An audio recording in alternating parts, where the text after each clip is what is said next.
The ratings are in for Saturday's edition of AEW Collision on TNT. Trick Williams defeats Eddie Thorpe in NXT Underground last night. Ricky Saints wins his first WWE singles match on NXT. Stephanie Vacqua is set for double WWE NXT Women's Championship action next week. Chelsea Green successfully defends her Women's United States Championship last night on NXT. And we finally have a name for the mysterious rogue NXT faction, now known as Dark State.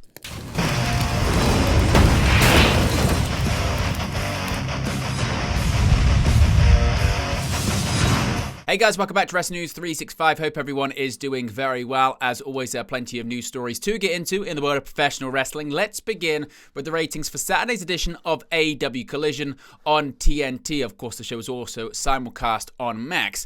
Now, All Elite Wrestling returned to Las Vegas, Nevada for the March 15th edition of AEW Collision as the company took another step towards the next big pay-per-view on their calendar, Dynasty, on April 6th.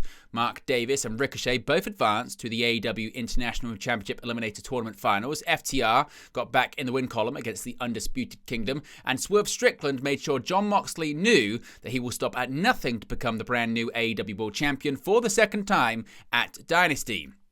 Collision has been on the rise when it comes to its ratings on TNT as of late, and that trend continued this past week as WrestleNomics and the Programming Insider confirmed that the March 15th episode averaged a total of 408,000 viewers. This is a 12% increase on the previous week's 363,000 viewers, a 15% increase on the trailing 4-week average of 355,000 viewers, and the third highest average viewership of 2025 for AEW in their Saturday time slot. In the 18 to 49 demographic, things were more consistent than spectacular as the show posted a 0.10 number for the second week in a row, but that is still 11% higher than the trailing 4-week average of a 0.09. In terms of the quarter-hour ratings, these come courtesy of WrestleNomics. Shout out to them, and of course, be sure to subscribe to their Patreon service. As far as where Collision ranked for the night compared to other primetime cable telecasts, the Programming Insider officially has the show down as 4th place behind the coverage of the AWC basketball tournament on ESPN, which aired in 3 separate portions. But according to Dave Meltzer of the Wrestling Observer, Collision ranked 2nd as the basketball tournament aired as one complete telecast. What won't air as one complete telecast is next week's edition of AEW Collision, as that will air as 2 one-hour shows on March 22nd and March 23rd due to the NCAA basketball tournament on TNT. Now, as you can see, as it's actually the opposite of what we've seen with Dynamite recently, AEW's lowest actually rated and viewed segment was the opening segment for Collision. Usually on Dynamite you have a strong lead-in and the show tails off. But what we saw with Collision on Saturday was a not-so-great lead-in, but actually the show rose and stayed pretty consistent until the show went off the air. Now, NXT Underground was once again seen last night. Eddie Thorpe has been a thorn in Trick Williams' side for nearly 3 months, and on Tuesday's episode of WWE NXT, Thorpe and Williams attempted to settle the score in an NXT Underground match. While Williams overcame Thorpe to issue the latter's first ever loss in an Underground match, the arrival of the NXT champion Obafemi, 4 masked men, and Javon Evans quickly overshadowed Williams' incredible achievement. Thorpe and Williams almost immediately began throttling each other to the floor, with neither man staying on top of their opponent for long. Williams gained a brief advantage when he rolled himself and Thorpe to the outside, where Thorpe was rammed side first into the steel steps. The fight continued to spill to the outside of the ring on several occasions. Thorpe nearly had his opponent beat when he tossed Williams into the commentary booth, but Williams quickly recovered and nailed Thorpe with several power slams. After muscling out to Thorpe's following armbar attempt, Williams landed the trick shot knee to knock his opponent out for the flash knockout to end Thorpe's undefeated streak in Underground matches. Williams wasted no time reveling in his victory and immediately took to the microphone to call out Femi.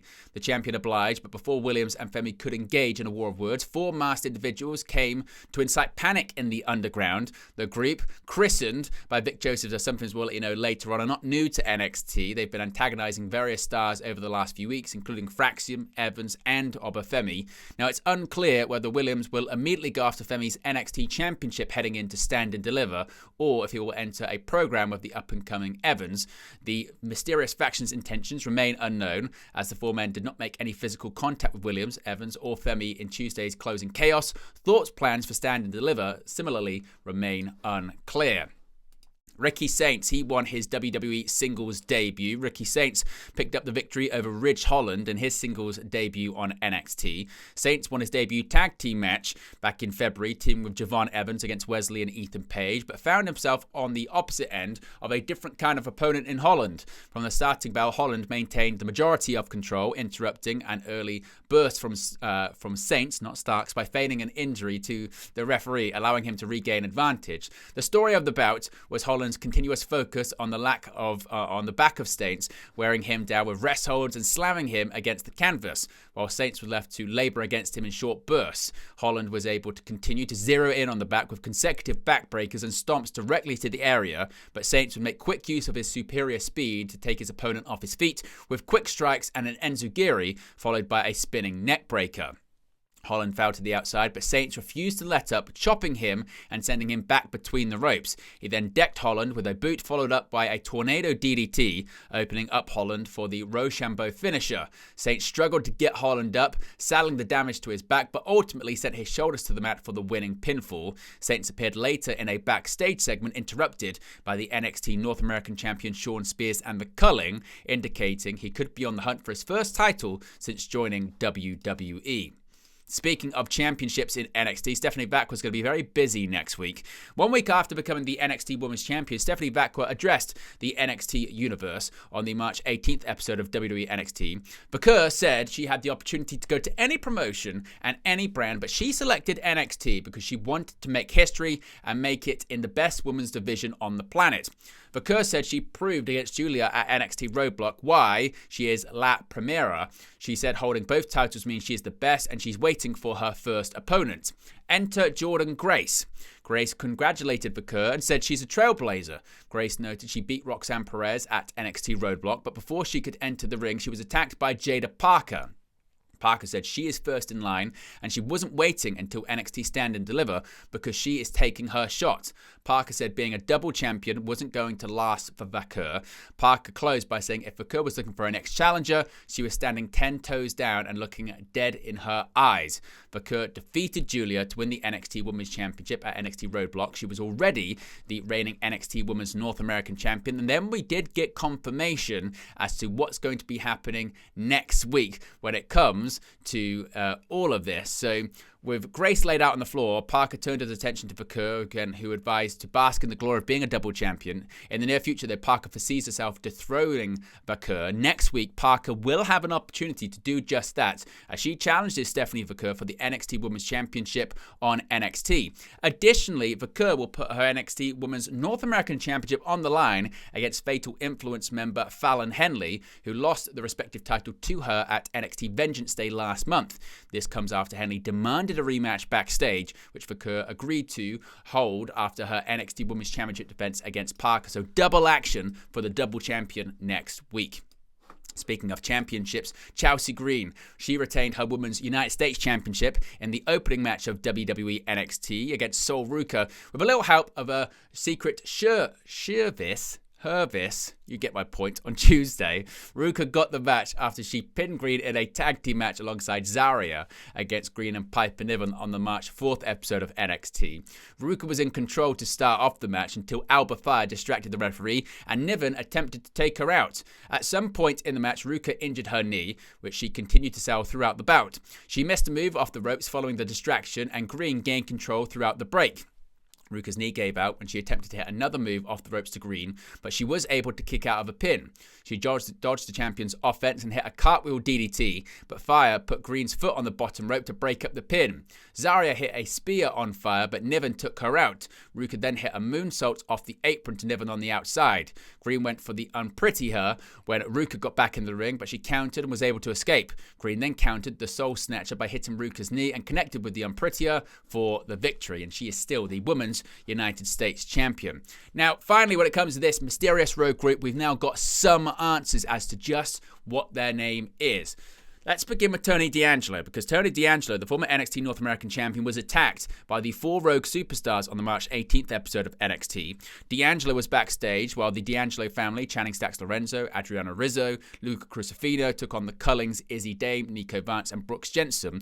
The group struck D'Angelo with a chair and pipes for tossing him through a table. This attack caused a distraction in the ring, allowing the Culling to pick up the victory. Now, this rogue group consists of Sakon Sugars, Cutler James, Osiris Griffin, and Dion Lennox. Since NXT Vengeance Day, they've attacked the likes of Obafemi, Fraxium, Javon Evans, and more. But now we have a name for the group because they're now known as Dark State. Their name was revealed during an outside of the WWE Performance Center promo on the March 18th episode of NXT. They said that they aren't guys who are sitting on the sidelines and that they are 4 game changers. They put the locker room on notice and said that they are here to create chaos. Now, earlier on in the show, as I mentioned, they attacked Tony D'Angelo backstage, and of course, they tried to attack in that NXT Underground match. They couldn't get that done. So what do you think of the name, and what do you think of all involved in this Dark State faction, and where do you think this is going to go for NXT as well? Let me know your thoughts about that in the comment section below. But there you go, guys. The latest pro wrestling news for you. Be sure to smash a like on the like button. Be sure to subscribe, bottom right-hand corner. A reminder, you can see them all there in the sidebar. We're doing a lot of watch-alongs and a lot of post-shows for all of these Raws and SmackDowns that are taking place in Europe. We did one for SmackDown last week in Barcelona, Spain. We did one for Monday Night Raw in Brussels, Belgium. We're going to be doing one Friday night for SmackDown in Bologna, Italy. There won't be Raw next coming Monday as we have other commitments, but then Friday when SmackDown will be in England, we'll also be doing a watch-along and a post-show for that. Also, you can join the WN365 roster. Click that join button. It's also in the video description.